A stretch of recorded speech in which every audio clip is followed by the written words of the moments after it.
creo que es la pregunta por la cual se originó todo esto, después de hablarlo con muchos compañeros y amigos, y es el hecho de que mucha gente no se ha leído el libro de Darwin. Y bueno, pues, muchos no nos hemos leído muchos libros.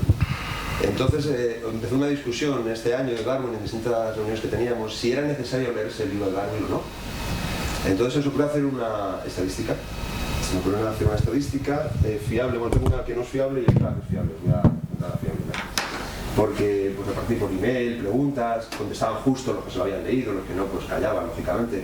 Entonces decidimos preguntar directamente a la gente y repartí correos a distintos profesores de universidad, de 10 universidades, de la Autónoma de Madrid, Granada, Vigo, País Vasco, Córdoba, Santiago, León, Salamanca, Barcelona, Sevilla y la Complutense, y hicieron la pregunta en sus asignaturas ya de final de curso relacionadas con biología evolutiva. Y el balance final fueron 284 consultados, no son muchos, pero nos dan una idea, de los cuales 70 sí se lo habían leído y 214 no se lo habían leído. Estudiantes licenciados actualmente en cualquier universidad de estas que comentaron. Lo cual supone el 67,3% de gente que no se lo ha leído. Entonces empezó aquí la discusión un poco de si es necesario o no leer el libro de Darwin. Para unos sí, por supuesto, era necesario leerlo. Para otros no era necesario, porque hay libros más interesantes, es un libro histórico y ya está. Y para otros, yo creo que prácticamente la mayoría, es necesario leer ese libro como otros muchos, lo que pasa es que de las universidades se lee poco. Y si va como ejemplo, pues la pregunta que hizo en la asignatura de Ecología Evolutiva de Granada, Roca, me hizo la pregunta, me hizo muchas gracias el email que envió. Dice, he hecho la pregunta, 47 consultados, 0 leídos, 10 han leído Harry Potter. Y bueno, sirvió un poco para mostrar un poco el interés que hay por ello, y bueno, pues vamos a ver en estos días si realmente es necesario leer el libro, si no es necesario, si está todo recopilado, si es bueno leer de las fuentes o leer de los charcos, que se dice, ¿no? Cuando lees de una fuente, ¿no? Buenas tardes, buenos días a todos. Espero que no se duerman. Sí, tú anima. Espero que no se duerman mucho en esta tempranísima hora. En primer lugar, agradecer al... Gracias, Esther. En primer lugar, agradecer a Pablo la invitación y, por supuesto, al Jardín su hospitalidad que tengo que agradecer desde hace muchísimos años. Esta idea, la idea de la estabilidad de las especies desde el momento de la creación, está presente en la obra de Linneo y en la obra de los autores anteriores a Linneo. Esta idea de que las especies se pueden generar mediante procesos de hibridación es relativamente antigua. Un botánico, Jean Marchand, en 1719, en una de sus comunicaciones presentadas a la Académie des Sciences, ya establece. Por esta observación, se refiere a una mercurial pelórica, hay razones para creer que en la omnipotencia divina ha creado individuos de plantas como modelos para género, construidos con estructuras y caracteres imaginables, capaces de reproducirse como el modelo, o tipos de cada género, para que se perpetúen a sí misma. Finalmente han producido variedades, entre las cuales aquellas que han permanecido constantes y permanentes constituyen especies, las cuales, con el paso del tiempo y de la misma manera, han dado lugar a otras producciones diferentes con las que se ha incrementado la botánica en ciertos géneros. Es decir, la idea de una cierta variación incluso en los planteamientos más claramente fijistas, están ya presentes en el pensamiento de algunos científicos. Y esto dio lugar a una polémica que se desarrolló en marzo de 1830 en la Academia de Ciencias parisina. Me interesa destacar esta polémica porque enfrenta dos posiciones radicalmente distintas. Por un lado, Cuvier, que defiende la existencia del acto creacional mediante distintos modelos, porque él establece que Dios no podía ser tan sencillo, tan simple, como para que de una sola forma nacieran toda la diversidad actual. Y por otro lado, Saint-Hilaire, que defendía la misma idea lamarckiana de la cadena. de la continuidad en la aparición de las especies. Y me interesa porque es uno de los debates científicos que llegaron rápidamente a los medios de comunicación. La prensa francesa jugó un papel muy importante, la prensa más conservadora defendió al más clásico y académico sistema defendido por Cuvier, la prensa más liberal defendió la libertad de opinión que mantenía Saint-Hilaire en su discurso. Vemos, por tanto, que un asunto de ciencia relacionado con el origen de las especies no significó una novedad en el 19. Bien, si leemos hasta aquí, la idea que nos da Darwin de la obra de Paley es positiva, es claramente estimable, pero si seguimos leyendo un poquito, la idea cambia. Y cambia con términos que quizás nos suenen un poquito, o les debe sonar a los norteamericanos, los estadounidenses de hoy día. El antiguo argumento del diseño de la naturaleza, tal como lo expone Paley, que anteriormente me pareció tan concluyente, falla tras el descubrimiento de la ley de la selección natural. Ya no podemos sostener, por ejemplo, que el hermoso gozne de una concha bivalva deba haber sido producido por un ser inteligente, como la bisagra de una puerta por un humano.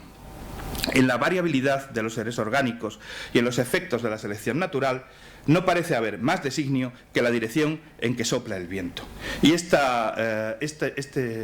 párrafo me parece extraordinariamente concluyente.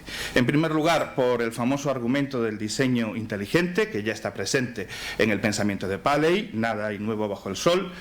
Y, en segundo lugar, por la crítica que hace Darwin a este mismo planteamiento. Cabe pensar de qué manera Lamarck pudo influir en Darwin.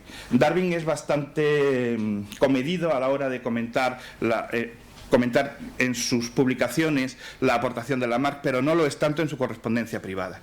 En una carta de Charles Darwin a Joseph Dalton Hooker, en una fecha tan temprana como el 14 de enero de 1844, ya escribe: desde mi regreso he estado inmerso en un trabajo muy audaz y no sé de una sola persona a la que dejara de parecer absurdo.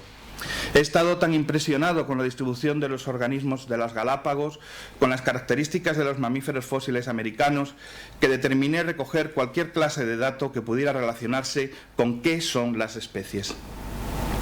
He leído montones de libros de agricultura y horticultura y no he dejado de anotar datos. Por fin ha surgido un destello de luz y estoy casi convencido, absolutamente en contra de la opinión con que comencé, que las especies no son, es casi como confesar un asesinato, inmutables. Líbreme el cielo del sinsentido de Lamarck, con una tendencia al progreso, de las adaptaciones debidas a una lenta querencia de los animales, etc. Pero las conclusiones a las que llego no son muy diferentes de las suyas, aunque los significados del cambio son sustancialmente distintos. Yo pienso que he descubierto, aquí está la presunción, la manera simple por la cual las especies llegan a adaptarse de manera exquisita a diversos fines. Ahora gemirá usted y pensará para sí, ¿con qué hombre he estado manteniendo mi tiempo escribiéndome? Hace 5 años yo hubiera pensado lo mismo. Y unos meses después es aún más crítico. Con respecto a los libros que tratan de este tema, se refiere a la mutabilidad o la inmutabilidad de las especies, no conozco ninguno que la aborde de manera sistemática, salvo el de Lamarck, que es una verdadera porquería. Mi inglés no es bueno, el término original es rubbish, pero yo creo que la idea sí es la misma. Mañana se cumple el aniversario de la publicación de esta obra, del origen de las especies, una obra que tuvo un amplísimo éxito. La primera edición, de 1.250 ejemplares, se vendió en el momento. La segunda, publicada meses después, se vendió también en muy poco tiempo. Cabe preguntarse, ¿dónde está el éxito del origen de las especies? En un momento determinado de la preparación de su pensamiento, él dice que de casualidad lee el texto de Malthus y entonces tiene una primera aparición de idea en su pensamiento. Ahí tenía por fin una teoría sobre la que trabajar, pero me preocupaba tanto evitar cualquier perjuicio que decidí no escribir durante un tiempo ni siquiera el menor esbozo de la misma.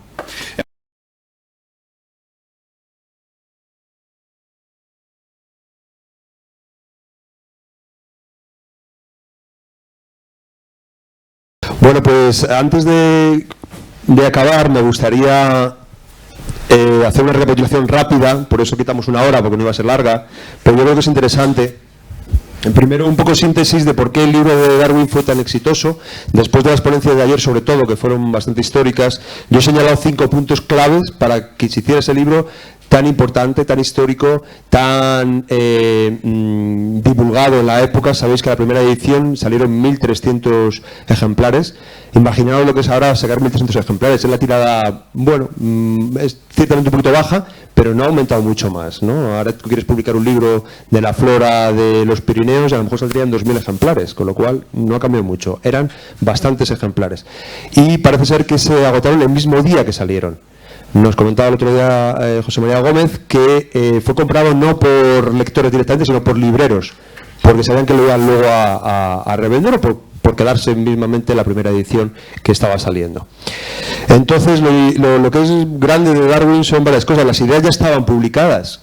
Bueno, hemos visto que no descubrió tanto, ni la selección natural es original suyo. Lo que sí que es interesante es que sintetiza con mucho éxito todo el libro.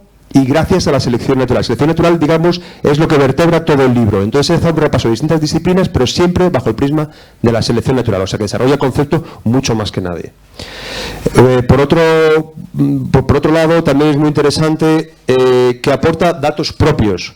Es decir, muchos autores lanzaban sus hipótesis tipo Lamarck y no tenía tanto experimentación propia. El Darwin, como una persona rica, tuvo el tiempo del mundo para hacer lo que quiso y en ese caso fue hacer experimentos e ir documentándose con casos propios. Por eso muchos de los casos de los que él estudió son plantas nativas y animales nativos de Inglaterra. Porque también fue un éxito también que bueno, no se esperaba, y es porque el momento histórico era propicio. Había un gran interés por la naturaleza, había un gran interés por entender cómo los continentes había esa diversidad natural, y había un gran interés por enfrentar naturaleza frente a teología. El otro punto que te he marcado aquí es el tercero: había polémica, y la polémica vende. Ya sabéis, hoy día, si hay algún problema, bueno, digamos, en la Casa Real o algún famoso y demás, son miles de ejemplares los que se venden. Si no hay polémica, se vende menos. Ese también era un caso claro, debido al enfrentamiento de teología, digamos, y la evolución que proponía Darwin. Y por último, otro punto que nos marcaba Antonio González ayer es que Darwin, era una persona rica, estaba muy bien influenciada, tenía muchos contactos y las vías de comunicación las tenía controladas, con lo cual, aunque había unos coetáneos tipo Wallace que también tenía ideas parecidas, él supo vender bien su producto, tenía muchos contactos y pues hizo lo que ahora se llama marketing, hizo muy buen marketing. Otra persona que hizo muy buen marketing fue Linneo, de ahí también su éxito. Linneo hizo un marketing increíble para la época, y también es otra persona, pues como sabéis, que toda su sistema ha llegado hasta nosotros y sigue siendo motivo de discordia, como podéis ver ahora que tenemos filogenias y con esa tecnología tan moderna que creemos que tenemos. Yo no creo que sea tan buena como la que tendremos, espero, dentro de un tiempo, y que estos conflictos vayan desapareciendo. Que fue una persona permanentemente enferma. Entonces, yo creo que el Darwin podría haber hecho muchísimo más si no hubiera sido por esa constante y permanente enfermedad, dolores musculares que le dejaban en el dique seco durante semanas, durante meses, y yo no me imagino qué hubiera podido hacer este hombre, este buen hombre, si... Ya digo, yo creo, vamos, en la autobiografía él lo comenta, se pasa en periodos distintos casi la mitad de su vida. ¿Pero estaba enfermo o se creía? No, estaba permanentemente enfermo. Era un... vamos, tenía un... Dicen que tenía una enfermedad de Chagas, ¿no? Dicen que eso, otro dice que era hiperaprensivo. Que si hubiera tenido otras enfermedades no hubiera vivido 3 años, por ejemplo. Bueno, yo mi fuente es su autobiografía, no. Y luego la última que ha salido, que es en la que su hijo Francis, no sé si os la habéis leído, complementa y tal. Entonces, pues bueno, simplemente era esto, que... Yo también he leído, perdona, también he leído que esa enfermedad o supuesta enfermedad se acentuaba cuando tenía que corregir pruebas porque le molestaba muchísimo y tal. Pero pues eso hablaría un poco más de la cosa más psicosomática.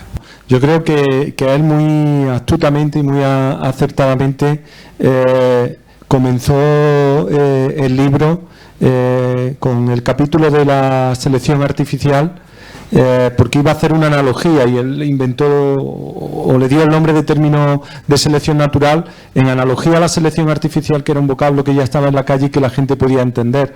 Y yo creo que una forma muy buena de trasladar a la gente, que tenemos que entender que no iba solo, o que el éxito no fue solamente en el nivel científico, sino que fue más allá, ¿no?